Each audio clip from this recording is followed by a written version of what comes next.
Fala, André, tudo bem? Olá, tudo bom, gente? Tudo bom, Miguel, Felipe? Salve, André. Bem-vindo ao jornal. André, vamos falar de economia, só que eu vou abrir com duas notícias de política, que eu tenho que só que trazer aqui no comecinho da live, que uma é uma notícia vinda da Justiça Eleitoral do Rio Grande do Norte, que ela publicou um relatório, um extenso relatório, em que ela traz provas, traz indícios, né? Ela fez uma pesquisa com milhares de eleitores e mesários, que aquelas blitz da Polícia Rodoviária Federal efetivamente causaram transtorno e tiveram também segundo a conclusão da Justiça, tiveram como objetivo interferir no processo eleitoral. Uma coisa muito grave. Então, até vou colocar a manchete aqui para a gente comentar rapidamente isso, né? Ações da PRF atrapalharam eleições no Nordeste, né? Felizmente não chegaram a atrapalhar para mudar o resultado, mas houve essa tentativa, né, por parte do Bolsonaro, do governo Bolsonaro, da PRF. Havia um entendimento em que a eleição seria apertada, que se eles conseguissem tirar alguns eleitores do Nordeste, eles poderiam virar o jogo. Então, essa é uma notícia importante para todo mundo entender. Isso agrega, é mais um crime do governo Bolsonaro. O que você acha disso, Felipe? A gente nunca teve dúvida de que isso havia acontecido, né? Ficou muito claro. Agora, eu sou daqueles que acredita, junto com outros analistas, que a melhor decisão, que isso foi uma espécie de armadilha, que o que os bolsonaristas queriam mesmo não era alterar o resultado da eleição, porque eu acho que não daria para alterar de forma eficaz. Eles queriam era uma reação desmedida do ministro Alexandre de Moraes. Que medida seria essa? Por exemplo, o que chegou a ser cogitado, o adiamento por 2 horas na eleição no Nordeste. E aí, Miguel, André, isso aí daria muito pano para manga e muito discurso para a narrativa bolsonarista de que a eleição teria sido fraudada. Então, acho que ali a gente teve... Esse episódio deixou a gente no limite da ruptura. Porque se a Justiça Eleitoral cai nessa arapuca e resolve estender a eleição no Nordeste por mais 2 horas ou 3, alegando que a PRF atrapalhou a votação, a gente teria um cenário muito complicado diante das tentativas de golpe. Eu ouvi hoje um jornalista conhecido chamando de intentona bolsonarista, que aconteceu nos 2 meses seguintes. Então, essa é a minha análise. Está claro que foi feito? Está claro. E aí quem fez tem que ser punido. O Silvinei, aliás, que nome lindo, o Silvinei tem que ser punido, né? A mãe deve ser Silvia, o pai deve ser Ney, o Silvinei deve ser punido e todos aqueles que participaram dessa tentativa, dessa intentona bolsonarista. Agora, ainda bem que o TSE não caiu nessa armadilha. Muito bem. Antes de passar para outra notícia política, quer fazer algum comentário sobre essa notícia? Não, eu estou... Nesse assunto aqui, eu fico só aprendendo aqui. Só para limpar a nossa gaveta aqui inicial. Depois a gente vai se aprofundar mais nessas notícias, né? A segunda é a cassação do Sérgio Moro. Hoje o Sérgio Moro ele prestou um depoimento ao Tribunal Regional Eleitoral do Paraná e, segundo notícias, ele não falou nada, ele evitou perguntas, ele evitou responder, né? Então, essa é a notícia. Daqui a pouco a gente se aprofunda mais. Felipe, eu vou passar agora para o assunto de ordem econômica, que eu convidei o André para a gente falar disso. Tá? Depois a gente vai fazer um giro de notícias com mais calma, vai se aprofundar mais sobre essa questão do Sérgio Moro. Vamos fazer um giro de notícias de 6 horas, aí, com o Ivan e com a Yara. Agora eu quero aproveitar aí a presença do André. André, então vamos lá, vamos falar de economia. Alguns dias atrás, o IBGE publicou a estimativa para o crescimento do PIB no terceiro trimestre, 0,1%. Até achei engraçado, muita gente achou, quer dizer, muita gente não, tem o pessoal que, muito pouco, está vendo crescer um pouco, 0,1%, mas a pessoa não entende muito, porque 0,1% não é pouco, né? Ainda mais que havia uma perspectiva de cair e tudo. E é um trimestre só, né? É 0,1 mais um trimestre. Aí eu quero a sua opinião Esse 0,1% no primeiro trimestre, que também foi 3% no acumulado, né? Ele é um bom crescimento, é pouco? O que você esperava?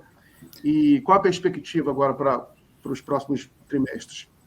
Bom, ele certamente é uma surpresa muito positiva. A minha expectativa era de menos 0,5 ou 0,6, né, com base nos dados que vinha trabalhando. Então, um crescimento de 0,1% entre trimestres, tá? Então, do segundo para o terceiro trimestre, cresceu 0,1%, quando a expectativa era de queda. Aí variava de 0,3 a 0,6, e a gente teve um crescimento positivo. Então, dependendo da tua expectativa, ele foi muito positivo. E eu acho que o mercado reagiu também dessa maneira, porque todas as casas de pesquisa esperavam, né, um resultado negativo e ele veio positivo. No ano, a gente já acumula 3,2% de crescimento. Então, isso, né, mostra que nesse ano, pelo menos, o crescimento está razoavelmente pujante. Assim, é um crescimento bom, um crescimento que acelera com relação ao ano passado. O ano passado fechou em 2,9%. E é curioso, porque no balanço do ano, a gente tem um PIB acelerando na margem, com inflação mergulhando e juro caindo. Desemprego caindo e renda das famílias aumentando. Ou seja, tudo que a ortodoxia, em geral, alega que não ocorre. Obviamente, a gente daqui a pouco vai entrar na safra de engenharias reversas, né, tentando explicar o que deu errado dentro dos modelos ortodoxos para explicar o PIB e inflação do ano, mas certamente é um ano surpreendente do ponto de vista da retomada. Mas para quem já, obviamente, acompanha, quem tem uma abordagem diferente da visão que campeia ali no Banco Central, não é muito surpreendente, na verdade, esse resultado, porque conforme a taxa de juros vai caindo e vai animando as expectativas, combinada com o gasto fiscal que foi autorizado pela PEC da transição, a gente vai ter um impulso, né, tanto do ponto de vista da atividade econômica, quanto da retomada da renda das famílias, combinado com o que nós, heterodoxos, acreditamos que era a principal causa da inflação, que era a pressão de custo importada, tanto do ponto de vista da energia, quanto nos mercados de commodities e alimentos. Então, na medida em que as cadeias globais vão se regularizando, né, tudo que diz respeito a tráfego internacional e trânsito de bens, né, normalização de portos, tudo isso vai ocorrendo, a gente vai tendo uma diminuição desses preços que são importados, desses preços insumos básicos. E a inflação vai caindo e permite, então, com a queda de inflação, elevação da renda, com uma atividade econômica que foi boa, mas, novamente, o segundo semestre era preocupante mesmo, por isso que a notícia positiva é muito boa de ter uma aceleração na margem, né? Uma quase estabilidade, mas ainda assim um crescimento. O André, há um discurso, principalmente na direita, de que tem um lastro, né, no agronegócio, de que o agronegócio é responsável por boa parte desse crescimento. É fato que a produção de soja no primeiro trimestre veio gigante, acima, e tudo mais. Mas eu queria que você explicasse melhor essa noção dos 3%, que a gente deve crescer em torno de 3%, o quanto que isso realmente é dependente do agronegócio e o quanto esse discurso tem eficácia e tem lastro na realidade. Os outros setores não cresceram também? Não houve, por exemplo, um crescimento no setor de serviços e tudo mais? Sim, a ideia de que o agronegócio puxa o país e tal, primeiro ela tem raízes históricas, que tem muito mais a ver com o marketing do setor para justificar subsídios, justificar apoios os mais diversos, e tem um fundamento, de fato, que é trazer divisas para o país, o que anestesia, né, a nossa pauta de exportações, anestesia a economia no sentido de que oferece essa divisa, mas gera uma série de problemas do ponto de vista estrutural. Então, não é inverídico que o agro ajuda o país no sentido de trazer divisa, de exportar, mas essa não é a história inteira. Segundo, como você bem apontou, o setor de serviços vem crescendo. O setor de serviços representa 9 em cada 10 empregos gerados na economia. Representa 7 em cada 10 reais que a gente produz na economia. Então é o setor dominante, tanto que quando ele foi mal durante a pandemia, a gente viu o que aconteceu com o PIB, ele caiu 5%. Porque por conta, né, do distanciamento social, o setor de serviços, que é pessoa a pessoa, ele tende a ser basicamente contraído, quase que para próximo de zero em termos de crescimento. Então agora com a retomada, o setor de serviços volta a crescer e puxa também, ele é certamente uma das forças importantes. O segundo é que o agronegócio está muito associado a exportações. Então, não é a única força, a gente precisa combater essa narrativa de que só o agro puxou, ele teve um crescimento muito forte, combinado como resultado da combinação da crise, né, da quebra de safra na Argentina, que permitiu ao Brasil ocupar uma parte desse mercado, e também com um aumento de produtividade, também com benefício que nós temos da nossa, né, larga escala produtiva aqui no país. Agora, para o ano que vem, já se espera um arrefecimento grande desse ritmo de crescimento, ele não vai continuar crescendo desse jeito, até porque se continuar das duas uma, ou a gente vai explodir tudo aquilo que a gente conhece como conceito de escassez ou limitação de produção no agro, porque não dá para ficar crescendo para sempre, ou a gente vai ter que desmatar mais, vai ter que destruir mais o meio ambiente, o que não parece ser uma agenda fácil para o agronegócio hoje com este governo. Então, tem setor de serviços, tem renda das famílias, tem consumo do governo, tem, infelizmente, o investimento está contribuindo negativamente, a gente pode falar um pouquinho disso, e tem também a parte das exportações. Esses elementos combinados geram, né, a sustentação desse crescimento ao longo do ano. Mas, infelizmente, como o investimento vem tendo uma contribuição negativa, principalmente investimento em máquinas e equipamentos, vem mergulhando no país, que ainda é um fruto defasado de uma taxa Selic muito elevada. Ela ainda se encontra em patamar excessivamente elevado. Então, os efeitos desta queda da Selic que começou em agosto, eles ainda vão demorar muito para se fazer sentir no plano do investimento produtivo, do investimento real. André, eu separei aqui uma tabela, foi publicada pelo Márcio Postma hoje, né, presidente do IBGE, a Tati já até subiu, pode colocar na tela aí, Tati, que mostra, faz uma comparação, ranking do crescimento das principais países, né, principais economias. Aí mostra que a Índia foi o país que mais cresceu, são estimativas para 2023, né, as estimativas para essas principais economias. A Índia é que se prevê que cresça mais, né, com 6%, a China em segundo lugar, 5%, Indonésia, 5%, Turquia, 4%, México, 3%, Brasil, 3%, Rússia, 2%, Estados Unidos, 2%. Aqui o comentário do Postman. O ritmo da expansão econômica segue apontando a predominância no sul global. O deslocamento do centro dinâmico do mundo do norte global parece inquestionável. A hierarquia do comportamento do PIB 2023 explicita isso. Você concorda com esse comentário do Postman? Qual a avaliação geopolítica que você faz desses números? Bom, esses países que ele está citando são países, principalmente os 3 primeiros, estão fazendo fortíssimas políticas industriais. Então, desde da pandemia, eles nunca retrocederam. A Indonésia teve, no início, um comportamento parecido com o do Brasil, mas depois voltou a investir pesadamente. A Índia e a China, não preciso nem dizer, né? A Índia está fazendo um investimento fortíssimo em reestruturação da sua produção, está avançando em cadeias produtivas que são mais sofisticadas, são mais complexas. A Índia consegue trabalhar e avançar nos serviços sofisticados com razoável ritmo, um ritmo bem intenso. Então, não surpreende, né, que esse resultado aconteça dessa maneira. Os países do norte global, eles estão enfrentando agora um ciclo ainda de subida de taxa de juros. Eles demoraram mais para subir os juros, então agora eles estão, né, no pico das taxas de juros. E isso, obviamente, tende também a segurar um pouco o crescimento. Talvez vamos dizer, a exceção a essa análise geral seja os Estados Unidos, que apesar de estarem no pico da sua taxa de juros, por conta de uma política industrial muito forte, uma política anticíclica que aparece, né, nos planos do governo Biden, o CHIPS Act, né, que investe dezenas de bilhões de dólares na produção de semicondutores, tem o IRA, né, que é a lei de redução da inflação, que eu acho bem curioso, tá, Miguel, para quem acompanha a economia, você ter uma lei de redução da inflação que atua no lado da oferta, que normalmente na teoria dos bancos centrais, o Banco Central atua só do lado da demanda, né, segurando demanda. E agora você tem aí um plano que recebe um nome, tem muita crítica a esse nome, mas basicamente eles estão investindo na capacidade produtiva da economia.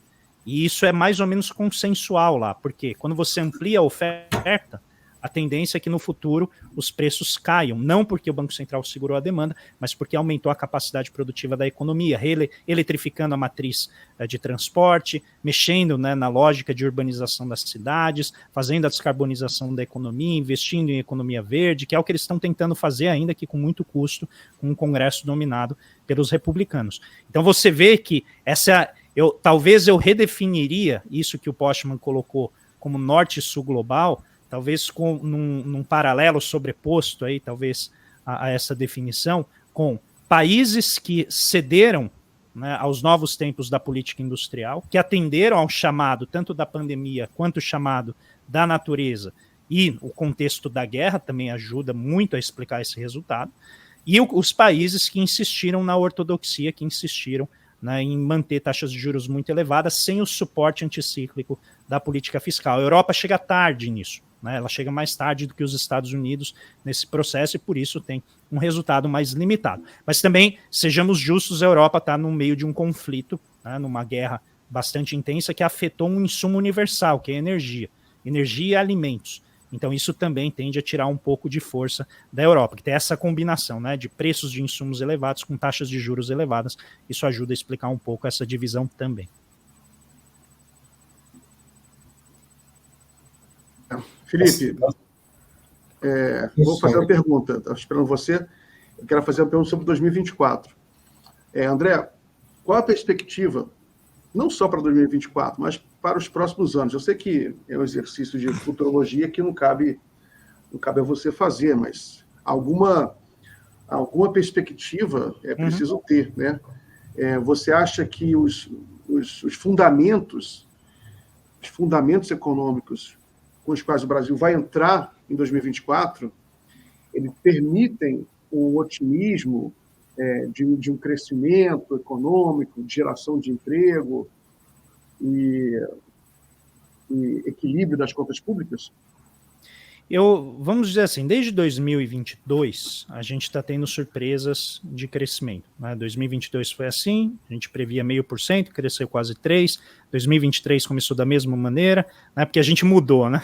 Os lados estavam presentes, inicialmente estavam muito pessimistas com o governo Bolsonaro por conta de todas as pataquadas fiscais que eles fizeram no ano de 2022, mas no fim o efeito fiscal acabou até ajudando a economia, junto com o setor externo, e em 2023 foi a mesma coisa, né? Se acreditava naquela fuga, aquela crise fiscal e todo aquele problema, que a gente está vendo é ao contrário, né? A gente criou um marco fiscal que organiza as contas públicas, faz com que haja uma visão de longo prazo, de médio a longo prazo para as contas públicas, ainda que, né, eu discorde da calibragem desse modelo, ou seja, a rapidez com que o ajuste é feito. O marco fiscal, gostemos ou não, achemos que ele é simples ou complicado, ele organiza as contas públicas pelos próximos anos, com ajustes ainda que precisam ser feitos, principalmente na questão dos pisos de saúde, educação e alguns outros gastos ali, como salário mínimo, né, a regra de salário mínimo e assim por diante.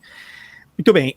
Feito esse ajuste, eu acho que teve um efeito positivo em termos de expectativas, mas que elas vão demorar ainda para se concretizar. Então, para 2024, deve haver uma desaceleração, tanto por um esgotamento dos efeitos da PEC da transição, né, que a gente gerou um espaço grande no início, para 2023, compramos um ano aí de estabilidade, de crescimento, só que para 2024, por conta também da própria operação do marco fiscal, a tendência já é haver uma desaceleração nesse ritmo. Então, se a gente crescer 3% esse ano, é muito possível que o ano que vem a gente cresça entre 1,5% e 2%. O governo é mais otimista para 2%, o mercado está mais em 1,5%, eu fico mais ou menos ali no meio, né, entre essas duas perspectivas. O que pode ajudar para 2024? Uma aceleração da taxa de juros. Eu venho acompanhando bastante os bastidores do Banco Central, do Copom, né, agora que os diretores estão ali em disputa ideológica, né, porque tem um racha dentro do A aceleração da queda que você fala, né? Aceleração da queda da taxa de juros, porque ela está em ritmo de 0,5 ponto percentual por reunião. Mas já há uma disputa ali que permite, né, a gente abrir a possibilidade de quedas de 0,75%, né, o ponto percentual por reunião, tá? Já existe esse debate ali dentro e hoje está um pouco assim entre Gabriel Galípolo e Diogo Guilhem e Fernanda Guardado, tá? Essa disputa na imprensa é uma disputa né, vamos dizer, fria, não é algo muito quente, mas esse debate já está acontecendo na imprensa especializada em economia. Então, se a queda da taxa de juros for acelerada e a gente contar com essas surpresas que estão vindo da China, a China surpreendeu de novo com a sua balança comercial, a China não consegue aumentar suas importações, é impressionante. Eles tentam, mas eles só conseguem aumentar exportações. Eles não conseguem direcionar a atividade econômica para dentro da economia, tamanha pujança do modelo chinês exportador. E a gente tem os Estados Unidos surpreendendo positivamente, tanto com a estabilidade da criação de empregos, o que justificaria o Fed começar a reduzir a taxa de juros. E se o Fed reduz a taxa de juros, abre espaço para a gente também reduzir a nossa, ajuda para não ter instabilidade cambial. E o efeito positivo sobre a economia global também ajuda as nossas exportações. Então, a combinação desses elementos, a Europa eu já tiraria aqui do jogo, porque acho que ela deve ficar estagnada, né, ou crescer muito pouco. E aí, sem esse acordo União Europeia e Mercosul, ainda bem, né, espero que ele esteja definitivamente sepultado, eu acho que ainda assim a Europa deixa de ser, né, um motor relevante no ano que vem, no sentido de que ela vai ficar estagnada. Então, por isso, esses elementos me ajudam a olhar com alguma positividade dentro do quadro do cenário de desaceleração. Então, vai desacelerar, mas eu acho que tende a desacelerar menos do que a gente está prevendo hoje. Tá? A tendência nesses últimos anos, desde a pandemia, é a gente sempre subestimar o crescimento do ano. Tá? Desde 2021 tem sido assim. 2022 foi intenso, 2023 também. Eu acho que o ano que vem a gente também tende a subestimar e eu acho que o governo também conta com um pouco de sorte. E a sorte sempre ajuda, né? E eu estou torcendo para que ela venha ajudar no ano que vem também. André, eu tenho visto o Haddad sempre muito preocupado com a questão óbvia da arrecadação. Acontece que ele é refém de um Congresso que é um Congresso, eu vou tentar usar um termo, um eufemismo um pouco educado, um Congresso clientelista, né, que tem emendas impositivas, que já fala em data para essas emendas e tudo mais. Isso eu sei que isso é um problema político, mas está se negociando politicamente para ter alguma arrecadação um pouco maior. Você vê com otimismo esse aumento da arrecadação? Você acha que é possível, por exemplo, o Lula vetou a exoneração, mas o veto vai ser derrubado. O Haddad voltou mais cedo lá da COP28 por causa do ICMS. Enfim, você acha que essas medidas vão passar no Congresso? Você acha que essa possibilidade de aumento da arrecadação é real? É muito difícil prever algo que nunca foi feito no Brasil, né? Então, pensando politicamente, a gente está falando de tributação que, em geral, tem uma resistência muito grande num Congresso, vamos dizer, sem tamanho viés conservador. Num Congresso, se a gente pegar nos anos 2000, que não tinha tanto conservadorismo como tem agora, a gente não conseguiu passar reforma tributária, a gente conseguiu apenas fazer ajustes de carga tributária que dependiam mais do governo do que em si do Congresso. Nesse Congresso, eu acho muito difícil a gente saber se algo vai dar certo ou não, porque depende do preço que eles estão cobrando para aprovar as medidas. Inclusive, a gente tem visto algumas medidas do governo Lula que tem clara cara de negociação com outras pautas econômicas que aparecem aí, como essa questão da lei orgânica da Polícia Militar, que tem toda a cara de ter sido alguma moeda de troca com alguma medida mais importante do governo. Tá? Estou falando aqui da minha intuição, não sei se é isso mesmo, mas tem essa cara. São medidas que não ornam bem com um governo com orientação progressista, mas aí eu deixo para os cientistas políticos explicarem. Se isso for verdade, e é o motivo de eu defender o ajuste da meta de déficit fiscal agora em novembro, para mim, já deveria ter ajustado isso para 1% de déficit agora, porque se o Haddad não conseguir aprovar pelo menos 100 bilhões de receita a mais para 2024, aí eu tenho medo de qual vai ser o preço que o Congresso vai cobrar para ajustar a meta lá em março de 2024. Entendeu? Então, o meu receio é o risco dessa jogada. O ministro acha que ele consegue avançar a passos largos e diminuir esse déficit. Tá? Eu não tenho tanta segurança, pelo mesmo motivo pelo qual os dois primeiros governos Lula não conseguiram avançar no ajuste tributário, na reforma pelo lado da receita. Então, eu acho que o governo Lula poderia começar a pautar pelo menos o debate de controle de gastos naqueles gastos que estão em desajuste com o arcabouço fiscal. O primeiro deles é fazer um debate aberto e claro sobre os pisos de saúde e educação, de uma maneira a garantir o financiamento desses investimentos que não prejudique de qualquer maneira, né, o que a gente precisa gastar com eles. Então, o fato de os pisos estarem em dissonância ou serem incompatíveis com o possível ritmo de crescimento do gasto público dado pelo arcabouço fiscal, não isenta o governo de fazer essa discussão. E o governo não está fazendo esse debate. Eu acho que é um debate que precisa contar com a sociedade civil, particularmente a base do governo, e, inclusive, encontrar formas de tirar parte desse gasto do arcabouço fiscal, porque ele deve ser considerado investimento, de encontrar formas desse dinheiro efetivamente chegar lá. O segundo ponto é o ritmo de crescimento do salário mínimo. O ritmo de crescimento do salário mínimo afeta gastos importantes dentro das contas públicas, num ritmo que, se a gente for fazer na atual regra, eu tenho sérias dúvidas que seja sustentável. Isso tende a esmagar outros tipos de gastos que são também muito importantes. É preciso abrir essa discussão e encontrar um mecanismo de fazer um crescimento que seja ajustado à estabilidade fiscal, ou seja, conseguir estabilizar a dívida no médio prazo, sem tirar a possibilidade de aumentos, né, de ganhos reais para as pessoas com um salário mínimo. Mas eu duvido que a gente vai conseguir reeditar os anos 2000 nesse sentido, tá? Em termos de crescimento do salário mínimo, eu acho muito difícil se a gente não fizer um adequado ajuste dessa regra. E eu não tenho visto o Ministério do Planejamento fazer esse debate. Então eu acho que está faltando ali a Simone Tebet encampar mais essa discussão do lado dos gastos. Ela foi escolhida para fazer isso, ela tem uma equipe capaz de colocar esse debate, e isso não está acontecendo. Então o que acontece? A gente sobrecarrega a discussão da arrecadação. Então você deixa todo o ajuste pelo lado da arrecadação, e aí o problema, né, para quem aqui é crítico do Haddad, já deve estar arrancando os cabelos que lhe sobram me ouvindo falar isso. O que vai acontecer? Esse debate do gasto ele vai ocorrer.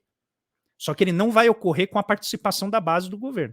Não vai acontecer com a participação da sociedade civil. Ele vai acontecer nos bastidores de Brasília como moeda de troca para outras medidas. Eu acho que é isso que o governo deve impedir, para que haja participação, para que os grupos sociais que atuam na educação pública, que atuam mesmo no setor privado e têm interesse coletivo em mente, não apenas o lucro, que a gente consiga oferecer uma solução adequada a esse investimento em saúde e educação pública, para que a gente consiga equacionar isso. Porque qual que é o meu medo, Luiz? Daqui a algum tempo, a gente vai ter que fazer essa discussão de uma maneira muito mais emergencial. E aí eu acho que, em geral, no Brasil, quando a coisa é feita de maneira emergencial, que sai é o teto de gastos. Sai algo que é draconiano do ponto de vista das contas públicas. Isso aqui não tem nada a ver com o que eu desejo, quero deixar bem claro.